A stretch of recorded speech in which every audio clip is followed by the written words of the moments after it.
You Talk to Your Teen Who Has Gone Limbic by Gary Berge. The three brains shown each represents a distinct evolutionary stratum that has formed upon the older layer before it, like an archaeological site. The brown part of the brain, or the reptilian brain, was the first to evolve during the age of reptiles some 250 million years ago. It's responsible for vital functions such as heart rate and breathing rate, body temperature, and balance. The limbic brain, or the old mammalian brain, developed next and includes the hypothalamus, the hippocampus, and the amygdala, and it's responsible for emotions, memory and alarm system, regulating our fight or flight response.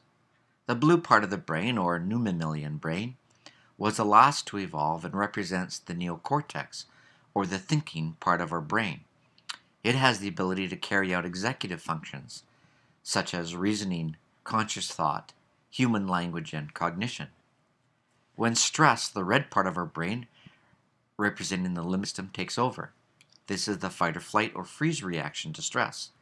From a physiological perspective, the limbic system, or red brain, takes over the body's ability to think by limiting the blue brain's function in order to direct energy to the fight or flight response.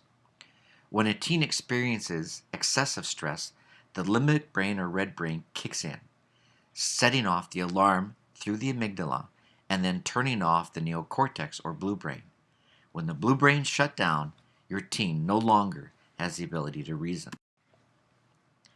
During these stressful times, it's important to recognize that these outbursts from your teenager is far from being an act of defiance.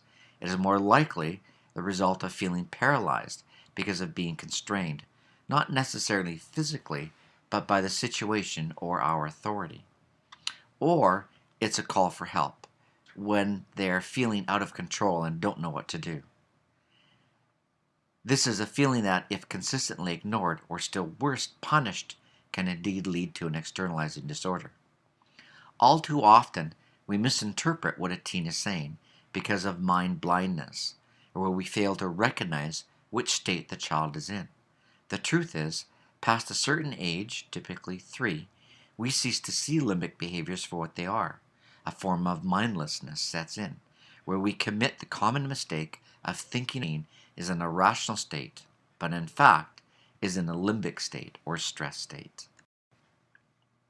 The most notable features of the limbic state are the survival traits: being hypervigilant for signs of danger, with the auditory, visual, and olfactory senses on high alert. This is when our teen wants to run away from us and seek a place of safety, flight, or wants to argue at the slightest provocation, the fight. The limbic state also serves as a critical social function called limbic resonance, which is a limbic-to-limbic connection between you and your teen. It is a direct communication channel which is crucial for intuitively knowing what each other is thinking and for the shared emotions that sweep through and bind together a group. The challenge for a parent when their teen has gone limbic is that they themselves are triggered into a limbic response instantly due to resonance. When this occurs, parents usually choose to use a punishment strategy or a timeout, neither of which are effective because both the parent and the teen are in a physiological stress state.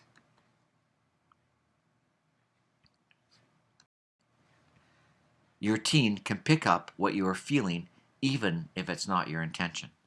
A teen's comprehension of what you're saying to them when they go limbic is very limited because their thinking brain, or blue brain, is turned off and their hearing is impaired.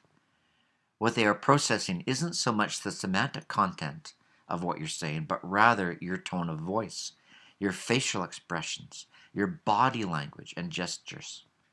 Even if this is not at all your intention, if you are inadvertently sending threatening messages, you can be sure that is what they're picking up. And because of the impact of the limbic state, that may be all that they are picking up, regardless of what you're saying. In a limbic state, a teen may have very little idea of what you're saying as well as what they are saying. To help a teen transition back to rational thinking, we have to help them self-regulate.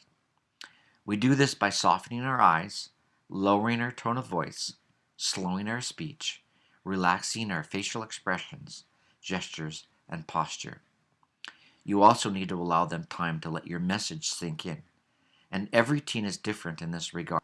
They will eventually tell you, with their own facial cues, if not their words, that they do indeed care. And what's more, that they have absorbed at least some of the lesson that you were trying to impart. It just takes time for them to settle down back to calm. The scientific perspective looks at how the brain responds to stress when the limbic system takes over the body's ability to think, by limiting its functions in order to conserve energy and direct the additional energy to the fight or flight response. This requires someone, the parent, having the ability to recognize not only the obvious stressors, but also become aware of the hidden stressors. For example, music and volume can be very individualistic for everyone, including teens, where for some certain domains of music is regulating and for others very dysregulating. We need to recognize the signs of escalating limbic arousal in ourselves as much as in our family and friends by identifying and reducing the stressors and finding calm in ourselves and in each other. This may be accomplished by simply going for a walk outside, doing yoga, or taking time out for you. In doing Self-Reg, we learn to look at ourselves and others with soft eyes as we learn to read the signs of stress. When you can remain calm, so can your teenager. As a parent, continue to guide these state transitions until such time as your teen can do so on their own, similar to the way that an instructor helps teens in driver's ed. This is why it's so important to distinguish the different kinds of triune behavior and know how to respond accordingly. But it is impossible to exercise these rational responses to a teen's hyperarousal if we ourselves are hyperaroused. And there's no bigger stress on a parent or an educator than not understanding why a teen could do or say the things they say when they're stressed. Reflect on your current parent practices and modify them using self-reg strategies. Staying calm and using soft eyes. Pause the video now while writing down your ideas for each of the questions.